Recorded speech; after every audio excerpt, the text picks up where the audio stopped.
You know, I laid my badge down on this series a long time ago.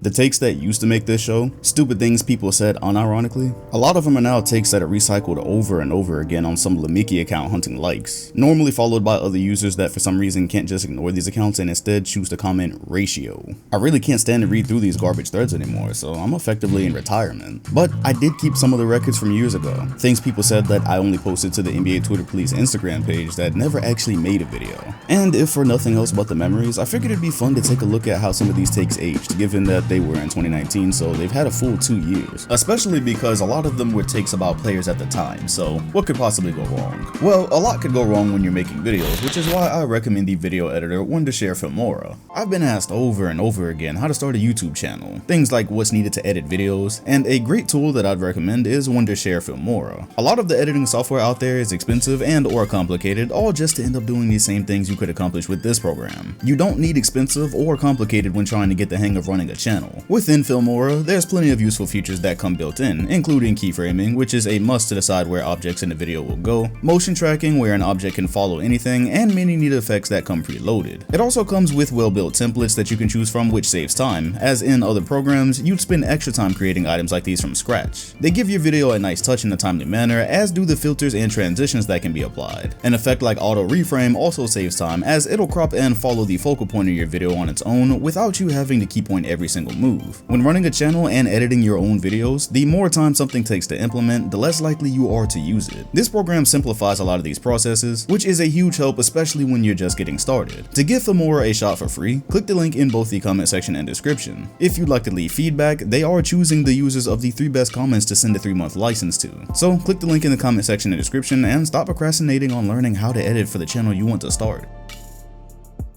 This infraction was posted in April of 2019 and it goes, "Saying I'd rather have now Siakam over any version of Melo is not a hot take, right?" Yeezus. So this was early playoffs at best, and it was around the season he was averaging 17 points, 7 rebounds. Looked pretty good defensively. He actually did look like he was next up during that playoff run. There was reason to be excited, but this is just a classic case of people having been caught up in the moment. It was at the time Melo was not in the NBA. He had that little run with Houston and they cut him in like 2 weeks. Before that, we just had his previous run in OKC, which also did not look good, so the Melo takes were flying. However, taking what was essentially Siakam's breakout year and putting it over any version of Melo, that was just pure hate, bro. People have had hate in their heart for Melo. It is not a secret. No teams would sign an older version of him for a year, and you would swear that he never played at a superstar level. This also aged poorly because here we are a couple of years later, and Siakam has not quite become the superstar that he might have been projected to be around that time. Of course, I cut him a bit of slack because he did take a jump in the next year, which was 2020. We had the break. This season has been kind of weird for everybody, so it stagnated, but I would not give up on him as a player yet. Oh, this one is terrible for OP. It's a good thing we don't have an ad. This is also in April of 2019, and it is referring to Kawhi on the Raptors.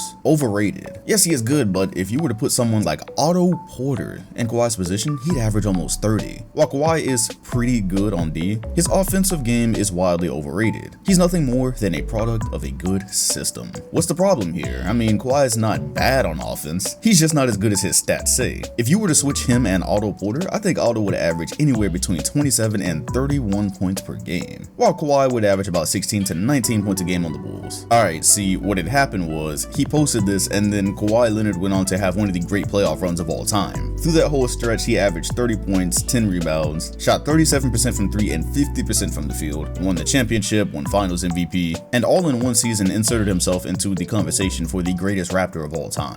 But OP couldn't have known that was gonna happen, right? Nobody really foresaw that specific run coming for him. We could have saw the Raptors coming out of the East. We did not see that run coming from Kawhi specifically though. Not at that level. At times it was rivaling LeBron on a statistical level from 09. The real crime here is feeling comfortable enough to have put this on a public forum that Otto Porter could do what Kawhi could do. Cause this was 2019. This was not 16 or 15 where people were still questioning if Kawhi Leonard was really that guy because he had been on San Antonio, which yes, around those early days, it actually did look like he may have been a product of the system. But he had a full season with the Raptors here by this point. He'd already had a season as the guy on the San Antonio Spurs, and he said you could replace him with Otto Porter, who at the time was averaging 13 points a game on 46%. Here we are in 2021 where it's gone nowhere but down since then. Meanwhile, Kawhi Leonard is possibly competing for another title this season on a different team, by the way, as its best player. Yeah, there honestly might not be a bigger L in this video. This L is immortalized.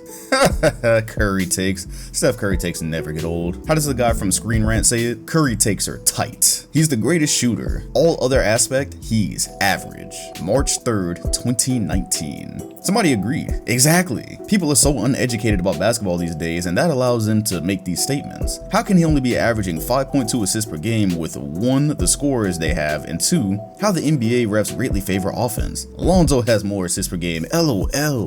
Wow, look at Dumb and Dumber over here. This is crazy. First of all, it's hilarious that this was even a thing in 2019 because Curry had already proved himself finishing. But it makes it even worse that we're here in 2021 where if the Warriors had a better record, he probably would have gotten the MVP because not only was he shooting at an otherworldly rate, he was also finishing at an otherworldly rate. Considering the levels of defense that he's seen.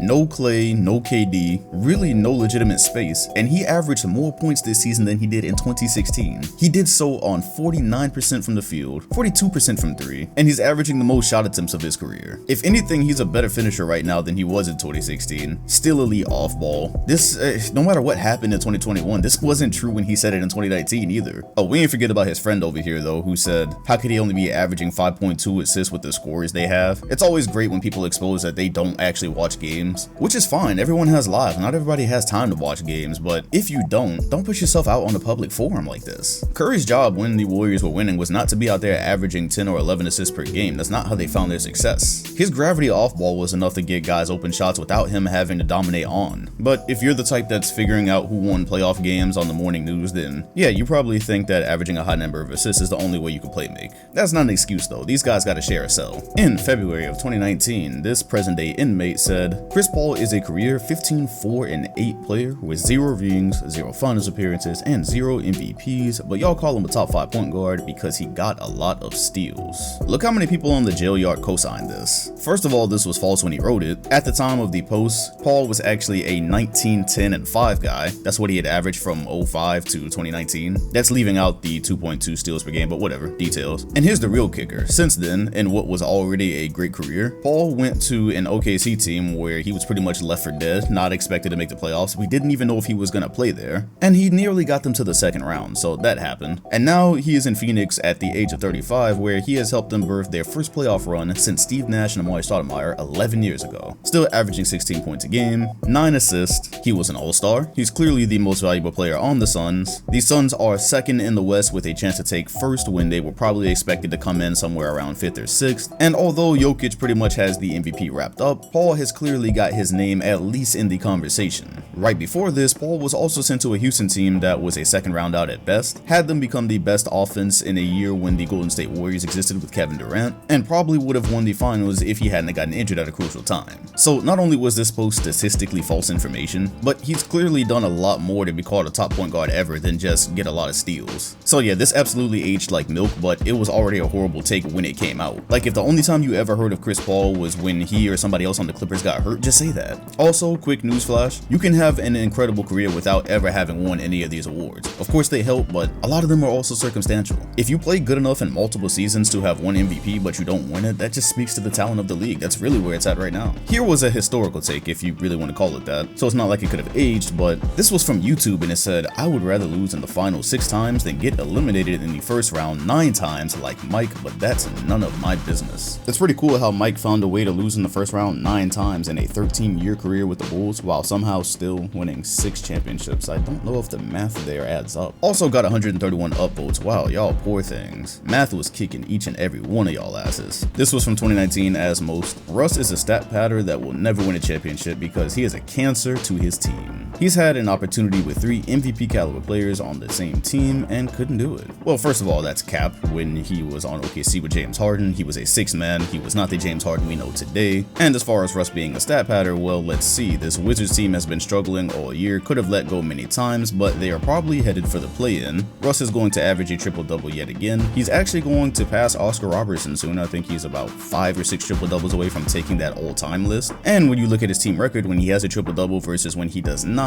I'm pretty sure that trend has still stuck where his team wins a lot more with that. So stat padding would qualify as he gets a ton of stats, but his team doesn't really win games, except it's the complete opposite. When he gets those stats, his team typically wins. Wizards. As a matter of fact, this Wizards team would absolutely be headed towards the lottery right now if not for Westbrook. Not taking anything away from Beal, but if it was just him averaging 30 points a game, they probably still wouldn't be in play-in range. Just about everybody who's played with Westbrook has praised his passion, has praised what he brought to the team specifically in Washington, so not really sure what it is about him being a cancer other than his decision making sometimes, which we know has never been that great in the clutch. So he's clearly got his flaws, but a cancerous stat pattern is probably just not one of them. People also forget Brody has done this where he came into last year after having COVID and a quad injury, so he did not look good at that last part for the Rockets where he didn't even know what he was doing there anyways. He was never really going to fit that scheme. He came into this year getting healthy. He's probably now as healthy as he's been, and it looks pretty good. He really made triple doubles a normal thing, something that people just flip past on the front page. One day people are going to realize the gravity of that. Look at this one from early 2019. Steph Curry is overrated. He plays with 4 other All-Stars and forces threes all season because he's the NBA's media darling. From the same person, Westbrook, Irving, Paul, Harden, Lillard are all better than Curry. That's not to mention Kemba, Lowry, and now Murray. Curry runs around and jacks up shots, then lands in the finals. He's a spoiled lady man. Yeah, this is definitely some old head who thinks no players today could survive in the 80s. That's first of all. Second, it's hilarious because this was already a bad take, just like the other Curry take, and it also aged just as poorly because now that he's the same player without 4 All-Stars and doing more than just shooting threes, which yes, he does have to force them and they still go. Yeah, that's 2. And then 3, he had Kemba, Lowry, and Murray in front of him. Not to mention Westbrook, which wasn't true. Probably not Irving either. Yeah, not even Paul or Harden. Yeah, none of these guys were better than Curry. You could only make an argument probably for Harden. But Kemba, Lowry, and Murray, yeah, we need to find out which team he was a fan of because he was clearly hurt through these years. He absolutely had Curry's entire legacy on the line in the first 3 games of this season. Let's end with some Tim Duncan slander. You know that's not allowed around here. That's an immediate life sentence. Any list with Duncan higher than 15 is flat out wrong. His longevity does not beat out Shaq,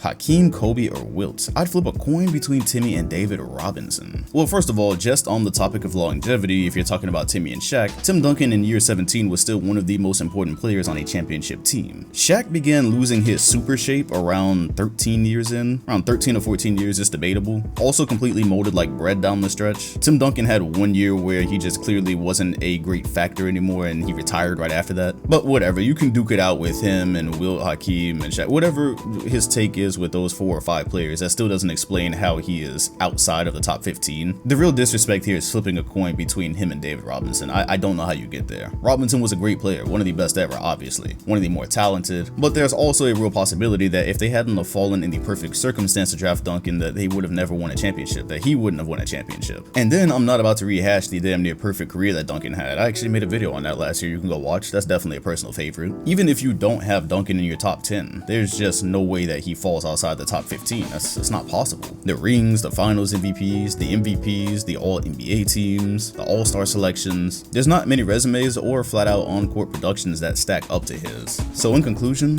that's a bad tweet. I don't care what nobody say, that's a bad tweet. Well, no reason to feel bad, it wasn't the first or the last. There will be many more bad tweets, so if you come across posts that are Twitter police worthy, make sure to send them to me. Tag the Instagram page, link in the comment section and description. Get them to me however you can, and we'll see what type of charges we can draw up. Hit the like button, comment, and sub if you enjoyed, and hit the bell next to my name if you want notifications every time a new video drops. Appreciate you all watching, and I'll see you on the next one.